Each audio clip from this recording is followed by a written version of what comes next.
everyone. Given the following conditional statement, if the angles are complementary, then they add up to 90 degrees. We're going to write and label and explain why the statement is either true or false for each of the three statements, which is the converse, the inverse, and the contrapositive. Now, I took the liberty of typing them out so you don't have to read my handwriting or look at it, but what we're going to do is look at here's your conditional, and the converse is, this is like if P, then Q. The converse says you switch the Q and the P. So this is angles are complementary. That's your hypothesis.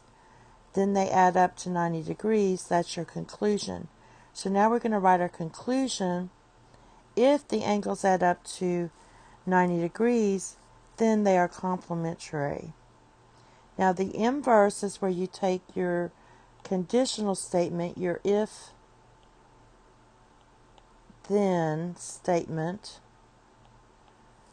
and you put nots in them. So I just typed down the first statement and I put nots. Alright, so that's not P, if not P, then not Q.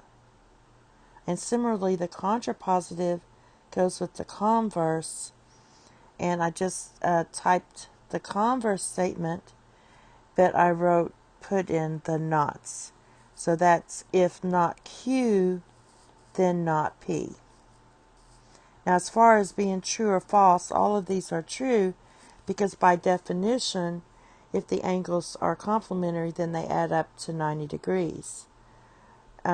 Or if they add up to 90 degrees, then they're complementary. So basically, it ends up being a biconditional. The angles add up to 90 degrees if and only if they are complementary. Or you could say the angles are complementary if and only if they add up to 90 degrees. So that's called the biconditional. We have another example of biconditional. An angle with a measure between, so the measure is in between 90 and 180 degrees, is called obtuse. So that's a definitional thing again. So for the biconditional, this is your P. If you write if an angle has a measure between 20 and 180 degrees, then it is called obtuse. So I'll just put the then. It is called. This would be if. That would be conditional.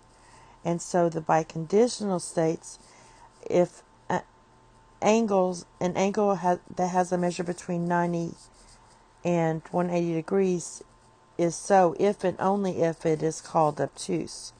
You could also say an angle that's called obtuse. An angle can be called obtuse if and only if it's in between 90 degrees and 180 degrees. And why the biconditional is true, because this is basically by definition. So if it's by definition, you have this if and only if. Sometimes they write it this way, or you can write it this way. P if and only if Q, or Q if and only if P, because the arrows go both ways. And just in summary, a conditional, you're just saying if P, then Q. So that would be, the symbol would be like this. The converse is you replace the P is replaced with Q, and the Q is replaced with P. So you have if Q, then P. The inverse, both the P and Q are negated for the conditional. So that would be if not P, then not Q. And the contrapositive goes with the converse, and that is the P and Q are both replaced. The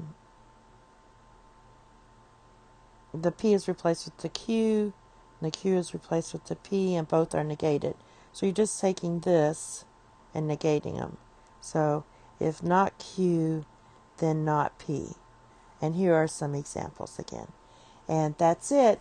Thank you. Have a nice day. Bye-bye. I think you wanna come over, get heard to the great band.